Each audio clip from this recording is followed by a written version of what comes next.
Good evening. Tonight, the oil is on the shore of America's Gulf Coast, and a lot more is on the way.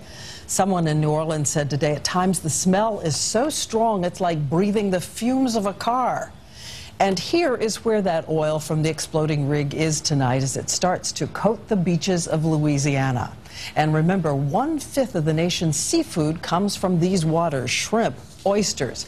And 1,200 people are standing by to try to save the wildlife, too. Sam Champion is in a commercial channel down in the Gulf. Sam. Diane, this is Tiger Pass. Clean water that shrimp boats take straight into the Gulf, which is the scene of one of the most unusual oil spills in history. No one knows how big it's going to get or when it will end, because that uncapped well keeps pouring oil right into the Gulf. There's been another question for a few days now, and that's, will that oil get into the protected wildlife behind us and harm any of the wildlife there? Well, today that question was answered. The first environmental casualty of the Gulf oil spill was found today. You can tell he is contaminated. The bird does have oil on the feathers. This northern gannet is supposed to be white, but it was discovered in open water covered in oil. He's now being cared for and cleaned at an emergency center set up to take care of wildlife injured in the Gulf. Rescue workers know he's only the first. Our goal when we get an animal in to wash it is to make sure that it's medically stable before we actually put it through a wash process. Birds are not the only endangered animals in the Gulf of Mexico. The wetlands of the Gulf are some of the most productive in the country, and scientists fear that habitat and the wildlife it supports are in imminent danger of environmental catastrophe. Of all the different types of habitats that get hit by oil, wetlands are the ones that are the most sensitive to and the hardest to recover from. Hardest to recover from because the wetlands are made of mud. If the oil gets into the mud, there is no way to get in and clean it. Machinery is too heavy, and that would further destroy the habitat. Experts say the oil could be there for 10 to 20 years, releasing lethal chemicals. In Alaska, to this day, they are still cleaning up after the remnants of the Exxon Valdez disaster.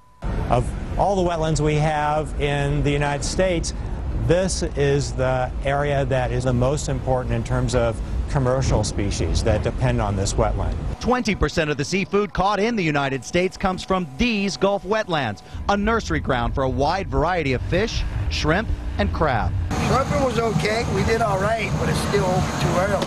Though the shrimp are small, shrimpers were allowed to start the season 3 weeks early. The fear is the oil will kill the shrimp. Over the long term, the oil will be gradually releasing more toxic compounds, and so that might affect, for example, how many eggs they can have or the development of the eggs. Billions of dollars of seafood are threatened with contamination, and that could make it unsafe for human consumption for years to come. People we talked to today say they love these waters and they depend on them for their livelihood.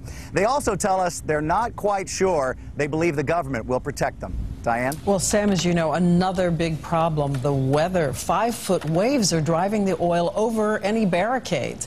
And tonight, Ryan Owens tells us more about all the ways they're trying to stop this oily tide. Ryan? Good evening, Diane. This oil slick is now 9,100 square miles. Boom, just 40 miles of that boom has been put out to protect nearly 500 miles of shoreline. That math is making a lot of people here nervous tonight.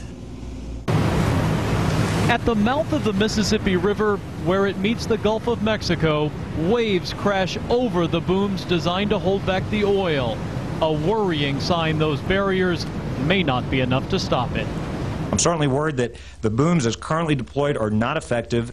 These next few days are critical. And the weather isn't helping. The high winds and heavy surf that are pushing the oil toward the land have made it nearly impossible for cleanup crews to be on the water.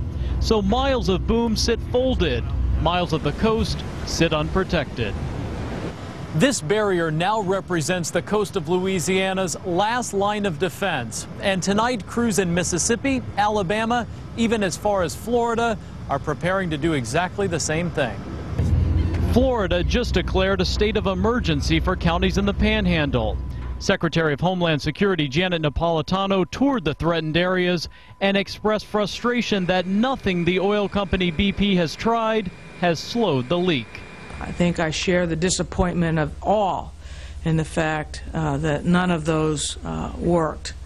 Now we need to move more speedily. She promised more naval vessels and military aircraft are on the way, hoping to save a Gulf Coast that's already seen so much loss. Of course I'm worried. I mean, I rebuilt this place after Katrina, rebuilt it after Gustav, and I might not even be able to rebuild it this time. The feds are also working here to make sure something like this doesn't happen again. They have deployed SWAT teams to 30 different rigs in the same area of the Gulf to inspect them, the same area where this one sank after it exploded. Diane? Ryan, thanks. And as you know, British Petroleum, which is the supervisory company of this rig, led us to some questions today, because a week ago we showed you oil officials boldly saying this would not happen. The oil situation was under control. Why was everyone so wrong? Bill Weir with a fact check. The day after the accident, the oil company bosses seemed certain. If there is any pollution at the moment, we believe it is minor pollution. 2 days later, the rig sank and a 6-square-mile sheen appeared. But the head of the Coast Guard said underwater cameras and sonar proved there was nothing to fear. There is no crude oil at this time emanating from this wellhead. 2 days later, the Coast Guard changed that and said the well was releasing 1,000 barrels a day, but those were BP's numbers. And a federal inspection showed that leak to be 5 times worse. And yesterday, 10 days after the accident, officials finally came to grips with the scope of this disaster. This is a spill of national significance. So how did things go so wrong? Well, it started with the rig. Both Deepwater Horizon's manual and automatic emergency shutoff valves failed, along with efforts to activate them with a remote submarine. There were actually 3 backup capabilities, but none of them worked. Some experts say they could have contained and burned the slick days ago, before it grew to the size of Jamaica. But shifting winds and information hindered those efforts. The Coast Guard's dependence on BP slipped out during this briefing with the Secretary of Homeland Security just off camera. I don't imagine, given the professionalism of our partner BP and maybe partner was, let me back up. They are not our partner. They are not our partner. Commandant, how would you describe the quality of the information you've been getting from BP for the past 10 days or so? When I've asked them questions, I've gotten responses. There is some information that's difficult to get, and there's some information they're still trying to provide. We're all very frustrated and concerned about the level of information we've got to work on. Bill Weir, ABC News, New York. And 2 more notes on all this. BP's chief executive said today the company will pay damages to people affected by the spill. And if you'd like to help with the wildlife rescue effort, a list of organizations looking for help and volunteers is on our website at abcnews.com.